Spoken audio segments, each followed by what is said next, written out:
uses the internet? Who here, except for the ones in US and Canada and Australia, who of you guys have ever like bought something on the internet? Raise your hands. You guys are from, most of these people are from Asia. Okay, I was in the States like 3 years ago, and me being in the US, I used to buy something on the internet like at least once a day. Like UPS, USPS, they used to go to my house like every day, they know me. So what I would say is that in the Philippines or in other countries, like internet marketing isn't really a big thing, especially like with shipping and stuff like that. But in the US, the power of the internet as a marketing tool is so big. There's a big potential. So actually, if talking to people that are based in the US and Canada here in the room right now, they would be able to more relate to me compared to the other ones. But I'll be talking as somebody that I am based in the Philippines. The business is based in the Philippines, I'm based in the Philippines, but I do business to the US market. Okay, I'll tell you guys how I'm able to do business in the Philippines, but earn dollars in return. I have a dollar income. So basically, I'll start off with this. Who here uses Google? Okay, who knows how much revenue Google has made so far? Anyone? What? Anyone? Total revenue Google made? Okay, actually, because I'm not sure. Thank you so much. I think it's like around 14 billion. That's $14 billion. Does anyone here know how Google made $14 billion? It's billion with a B. Anyone? Okay, ads. Anyone know specifically which ads? Like what kind of ads? Okay, you got it. AdWords. I'm going to be talking about my business, basically the business system. I'm not going to talk to you guys about what I sell, stuff like that. I'm more about my product, but I'll talk more about my business system. I'm going to start off with the marketing. I advertise mostly through Google. Let me give you an example. For example, somebody's looking to buy, not to buy, but somebody searches for MP3 player on Google.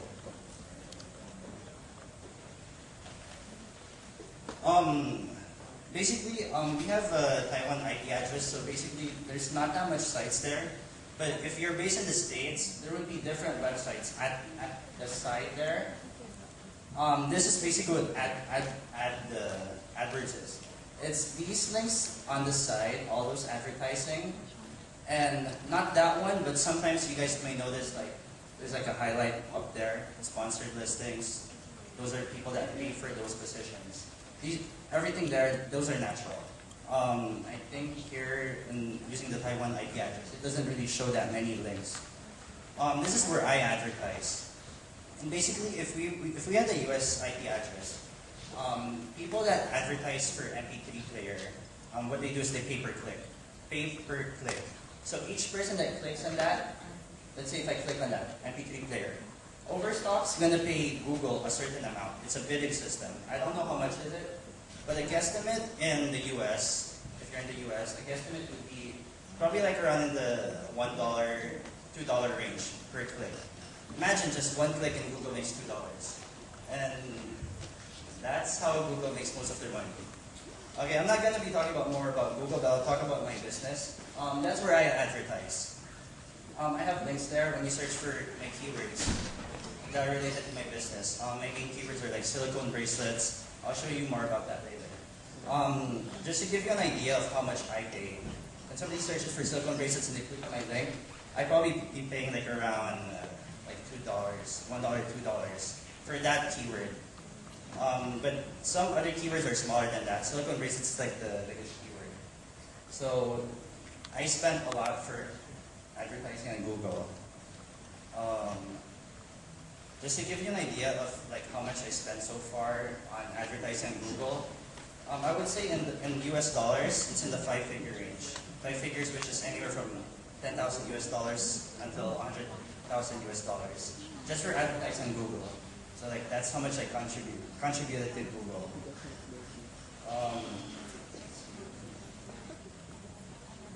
Okay, what I sell are silicone bracelets. Does anyone here know what a silicone bracelet is? Exactly. I customize them. I'll give you an example.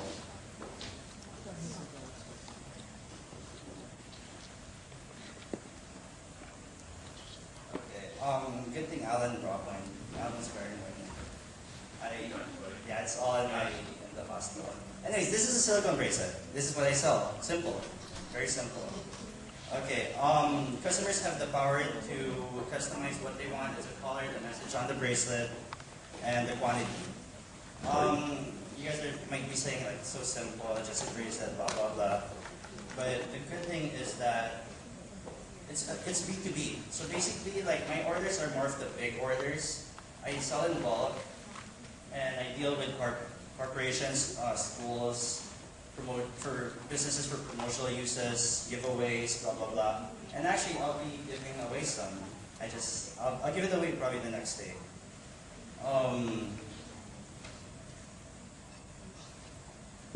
Most of the orders are in the 3-figure range in US dollars. So that's anywhere from 100 US dollars to 1,000 US dollars. That's like the price range of each order. So basically, small order. I don't have that many orders, but each order is kind of big. I'll show you guys. I'll show you guys more about my website. I won't go too much into what these are made of. I'll show you guys my marketing again. This is my website.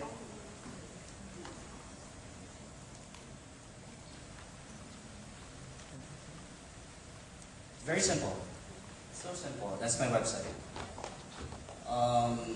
Nothing really special about it.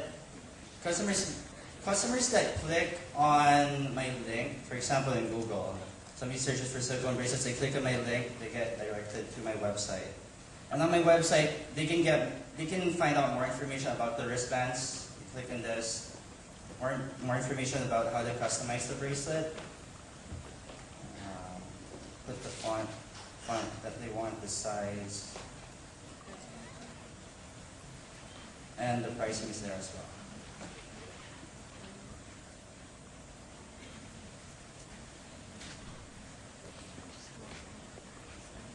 That's a pricing. Everything that I have to explain to the customer is there.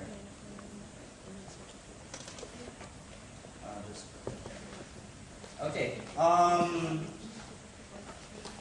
Communication. Customers usually communicate to me through email. They send me an email message. It's either they fill up a form on my website or they email me directly, and they tell me like what kind of bracelet they want, the quantity that they want, then I reply back. Basically, most of our conversation is through email. And take note again, I'm in the Philippines, and my customers are all in the US. Some are in Canada, and some are in the UK and Australia, but most of them are in the US. So basically, through email, it's very hard to know that I'm in the Philippines when I email them. Almost impossible to know that I'm from the Philippines. So basically, the business is based in the US. I just manage it in the Philippines. So therefore, I can minimize labor in the Philippines. And I also have this. Anyone knows what VoIP is? Yeah. VoIP. Anyone uses Skype here? Skype. Anyone uses Vonage? Vonage? No. Okay. Yeah. Skype's the most popular VoIP, but there's also Vonage. With Vonage, basically it's a real phone. It's not like something that you connect to the computer. With Vonage, people call. I have a 1-800 number on the website. When people call that 1-800 number, it rings at my office in the Philippines. Basically, the 1-800 number forwards to my Vonage number. The Vonage number rings in the Philippines. So basically, I'm also answering calls in the Philippines. I have a US accent also.